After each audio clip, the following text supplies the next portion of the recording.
So ఏ foods avoid చేయాలంటారు generally thyroid ఉన్నవాళ్ళు? Thyroid ఉన్న వాళ్ళు అన్నీ తినొచ్చు. కాకపోతే ఇదేమంటే లైఫ్ స్టైల్ డిజార్డర్ లాగానే. ఇప్పుడు థైరాయిడ్ ఎక్కువైపోయింది ఏమంటే protein deficiency, iodine deficiency, iron deficiency, ఈ న్యూట్రిషనల్ డెఫిషియన్సీస్ కన్సిస్టెంట్గా ఉండడము, జింక్ ఎక్కువ తీసుకోవడం, లేదంటే ఎక్కువ కార్బోహైడ్రేట్స్, ఎక్కువ షుగర్స్ ఉన్న ఫుడ్ తీసుకొని యాక్టివిటీ చేయకపోవడము, ఇంకా దారుణం ఏంటంటే నిద్రపోరు. రాత్రి 12 గంటలకో 1 గంటలకో ఇలా పడుకొని 10 గంటలకో అలా లేస్తారు. నేను కూడా 7 గంటలు 8 గంటలు పడుకున్నాను. ఆ సర్కేడియన్ విధానికి అది సెట్ అవ్వదు. దానివల్ల ఏమైపోతుంది, బాడీ రికవరీ కాదు. రికవరీ కాకపోతే అందుకనే మీరు చూడండి, అన్ని గంటలు పడుకున్నా 10 గంటలకు లేచిన వాడు ఎప్పుడు ఎనర్జెటిక్గా లేవాడు.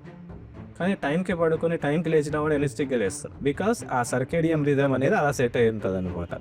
బట్ ఒకరొక ప్రొఫెషన్స్ అలా డిమాండ్ చేస్తాయి. కాకపోతే అది మీరు కూడా దృష్టిలో పెట్టుకోవాలి. అలా అని నైట్ డ్యూటీ చేసే వాళ్ళు ఏం చేయొచ్చు అంటే ఒక నైట్ సైకిల్ని పెట్టుకుని దాన్ని కన్సిస్టెంట్గా చేసుకోవాలి. ఎన్విరాన్మెంట్ క్రియేట్ చేసుకోవాలి. నైట్ డ్యూటీ అయిపోయింది, ఇంటికి వచ్చిన తర్వాత డార్క్ రూమ్ ఎన్విరాన్మెంట్ క్రియేట్ చేసుకొని హ్యాపీగా పడుకోవాలి. సో అవాయిడ్ చేయాల్సిన ఫుడ్స్ అయితే ఏం ఏం లేదు. లేదు. కాకపోతే జంక్ కానీ షుగర్స్ కానీ ఇలాంటివి అసలు, but anything is in moderation is okay. కానీ ఓవర్ లిమిట్ అయితేనే సమస్య. ఎస్పెషల్లీ థైరాయిడ్ ఉన్న వాళ్ళకి నేను ఇచ్చే సజెషన్ ఏంటంటే రెగ్యులర్గా చెకప్స్ చేస్తూ రెగ్యులర్గా డాక్టర్ ఏదైతే రికమెండ్ చేసిన డోసేజ్ అది ఖచ్చితంగా వేసుకోవాలి.